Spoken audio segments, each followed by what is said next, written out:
My parents gave my room to my stepsister, but she smashed a wall and ended up paralyzed. Now I'm living my best life, knowing they can't do anything. I was 17 when my dad remarried Linda, who brought her 15-year-old daughter Madison into our lives. Madison was the golden child from day one. Anything she wanted, she got. Within weeks, Linda decided Madison needed more space for her creative expression. My room had the best natural light, so they demanded I move to the basement. I refused. This was my room since I was 8. My mom's paintings still hung on the walls. Dad cornered me in the kitchen. You're being selfish. Madison needs this for her mental health. You'll understand when you're older. I stood my ground. Mom would never let this happen. His face went cold. Your mother isn't here. Linda is. Get over it. 3 days later, I came home from school to find my door removed from its hinges. All my belongings were dumped in the musty basement. Madison was already redecorating, ripping down Mom's paintings and tossing them in the trash. When I tried to grab them, Linda blocked me. Madison deserves a fresh start without your dead mother haunting her space. I saved what I could and retreated to my new prison. Madison transformed my room into an Instagram aesthetic nightmare. Fairy lights everywhere, a ring light setup, neon signs. She'd blast music until 2 a.m. for her TikToks while I studied for finals in a concrete box with exposed pipes. When I complained,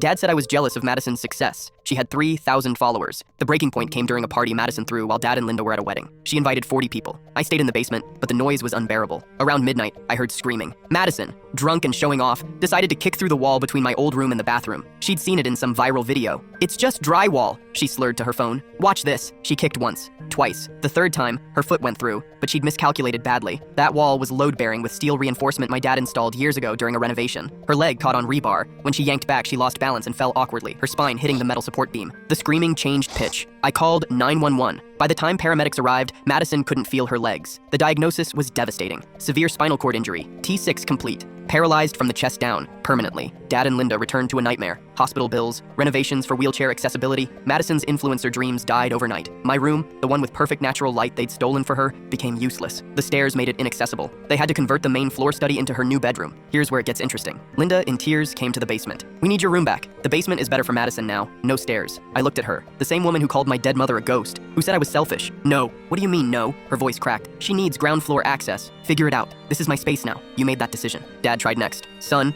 please. We made a mistake. You made a choice. Madison made a choice. I'm making mine. They couldn't legally force me out. I was still a minor, and kicking me out would mean CPS involvement they couldn't afford with a newly disabled daughter. The insurance barely covered Madison's modifications. They were drowning financially and emotionally. Every day, I'd come home to the sound of physical therapy sessions, medical equipment deliveries, and Linda's constant crying. I stayed in that basement until I turned 18 and left for college. On a full scholarship I'd earned myself. Those months were tense. Madison would wheel past the basement door and glare. Linda stopped speaking to me entirely. Dad looked older every week. 4 years later, I was thriving. Software engineering degree, great job, my own place filled with natural light. I came back once for my grandmother's funeral. Madison was bitter, Linda exhausted, Dad defeated. He pulled me aside. I know we failed you. I'm sorry. I nodded. I hope Madison's doing okay with her recovery. That was it. No anger, no gloating, just indifference.